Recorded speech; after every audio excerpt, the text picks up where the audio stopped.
अस्सलामुअलैकुम। उर्दू पॉइंट के साथ मैं हूँ दानियाल सुहेर। नाज़रीन, इस टाइम हमारे साथ तूबा सिद्दीकी मौजूद है, ये इनसे बात करते हैं। अस्सलाम वालेकुम। वालेकुम अस्सलाम। कैसी हैं आप? बहुत ठीक, आप कैसे हैं? मैं भी बिल्कुल ठीक ठाक। मुझे बताएं, आज के मैच में आपको क्या लगता है कौन सी टीम जीत जाएगी? हम चाहते तो ये हैं कि कराची जीते, क्योंकि हम कराची से आए हैं ये मैच देखने and I hope that we win.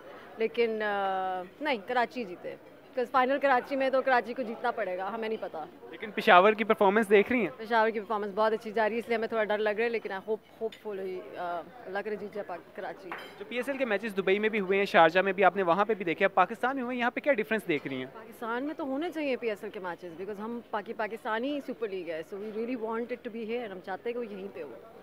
अगर मैं बात करूं कराची के हवाले से, कराची के शायकीन जो हैं क्रिकेट के हवाले से, जो कराची के लोग हैं, वो इस हवाले से कितना एक्साइटेड हैं? बहुत, इंशाल्लाह। अब आप लोग फाइनल में देखिएगा, इवन अगर कराची किंग्स अल्लाह करे पहुंच जाए, अगर नहीं पहुंचती तो you will still see an atmosphere. और ऑब्वियसली कराची में बहुत अरसे के बाद मैच कोई हो रहा है, कि बड़ा मैच हो रहा है, और आई थिंक पूरा कराची से बड़ा एक्साइटेड हुआ है। तो आपकी फेवरेट मूवमेंट कौन सी रही है PSL के हवाले से? होपफुली आज हो जाएगी आज वाला मोमेंट अच्छा होगा अगर कराची जीत गया। लगता है शायद आप लाहौर और कराची का मैच हार गई हैं, भूल गई हैं जो सुपर ओवर हुआ। वो तो खैर मुझे लगता है लाहौर के साथ बड़ी जाती होती है हर PSL में। I really hope, because I really feel for them, but Karachi is Karachi. बहुत बहुत शुक्रिया जी। नाज़रीन, फिलहाल हमें दीजिए इजाज़त। ग्राउंड से दोबारा आपकी खिदमत में हाजिर होंगे। अल्लाह हाफ़िज़।